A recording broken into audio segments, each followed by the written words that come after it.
मेरे भाइयों एवं बहनों प्रणाम। सफल जीवन की दिशा धारा पृष्ठ 69। लेखक ब्रह्म वर्चस्व। विषय साधन संपदा का सदुपयोग करें। आपको पढ़ के सुनाते हैं। आइए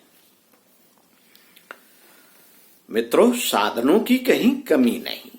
वे योग्यता, श्रमशीलता और मनोयोग बढ़ाकर अभीष्ट मात्रा में उपार्जित किए जा सकते हैं।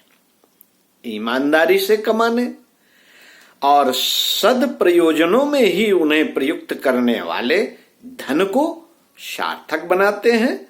धन की थोड़ी मात्रा भी सदुपयोग के आधार पर महान प्रतिफल प्रदान करती है, जबकि विपुल संपदा वाले भी उसका सदुपयोग करने पर उसे नष्ट करते, साथ ही स्वयं भी नष्ट होते।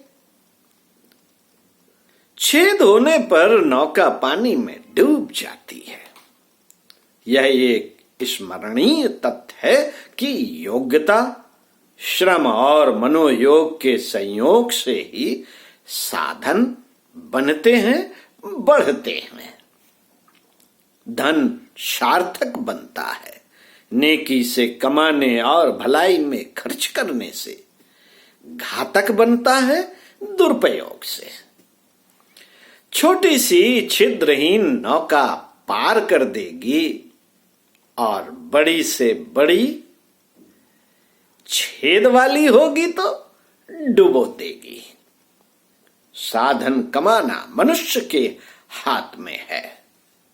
गई गुजरी परिस्थितियों में भी अनेक व्यक्तियों ने पुरुषार्थ के माध्यम से साधन जुटाकर स्वयं को संपन्न बनाया है। योग्यता अकेली पर्याप्त नहीं। योग्यता अकेली पर्याप्त नहीं, योग्यता के साथ परिश्रम एवं काम में तन्मयता का संपुट न हो तो वह भी निरर्थक ही चली जाती है। एक बार कमा लेने पर भी उसके यदि सदुपयोग का मार्ग न बनाया गया तो वह सारा परिश्रम व्यर्थ हो जाता है। उपार्जनकर्ता को कष्ट पहुंचाता व अपयश का भागी बनाता है। साथियों, जीवन निर्वाह के लिए कई वस्तुओं की आवश्यकता पड़ती है। इस आवश्यकता को पूरा करने के लिए श्रम चाहिए, पर श्रम द्वारा सभी आवश्यक वस्तुएं जुटाने में बड़ा समय चाहिए।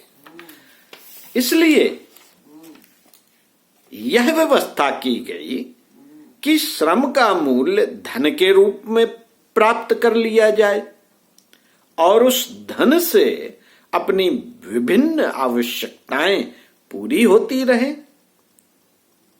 धन कमाने का मुख्य उद्देश्य जीवन यापन के लिए दैनिक मूल आवश्यकताओं को पूरा करना ही है। समय के प्रभाव से आज पैसे का मनुष्य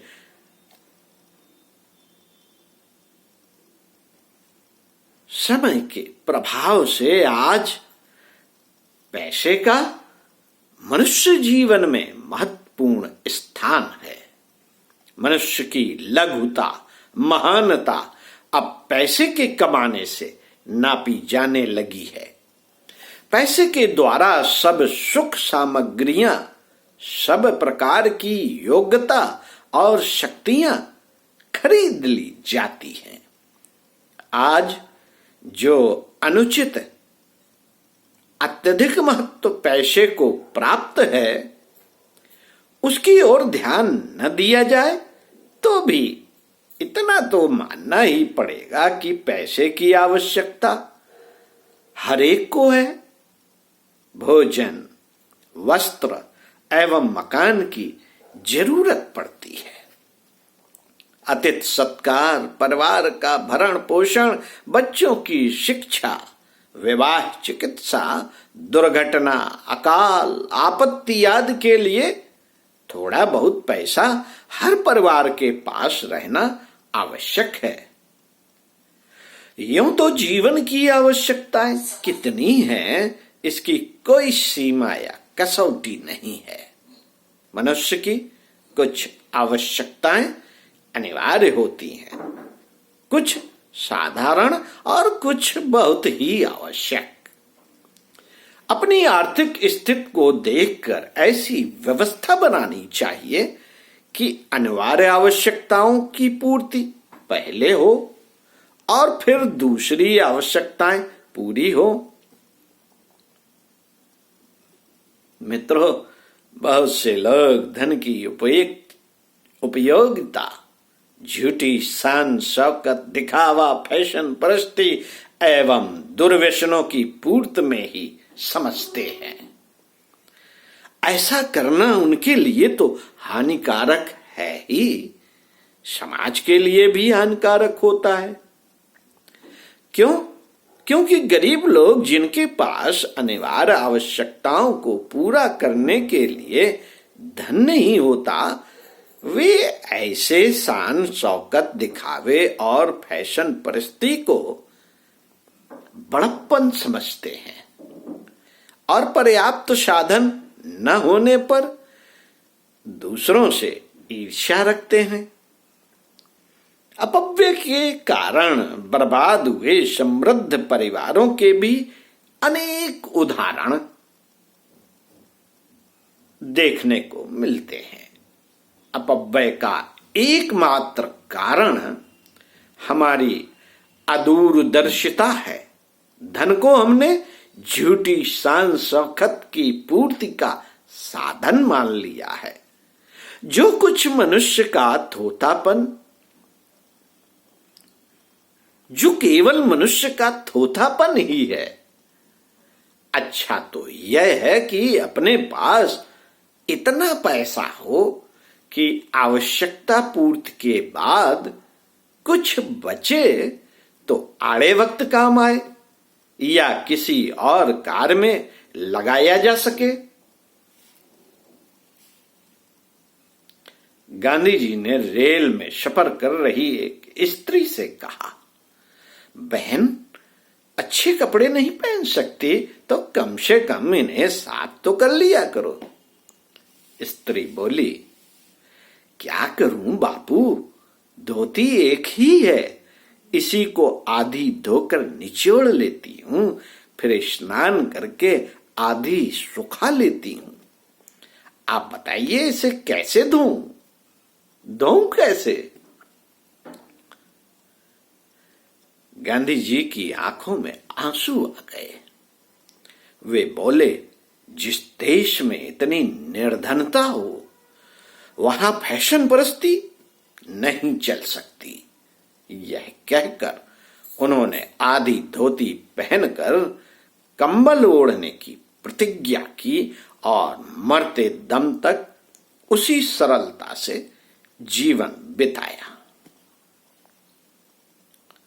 यह मानना भूल है कि जितनी शान शौकत का प्रदर्शन करेंगे, जितने ठाट बाट से रहेंगे और अपनी आवश्यकताओं को जितना अधिक बढ़ा लेंगे, लोग हमें उतना ही सुखी समझेंगे।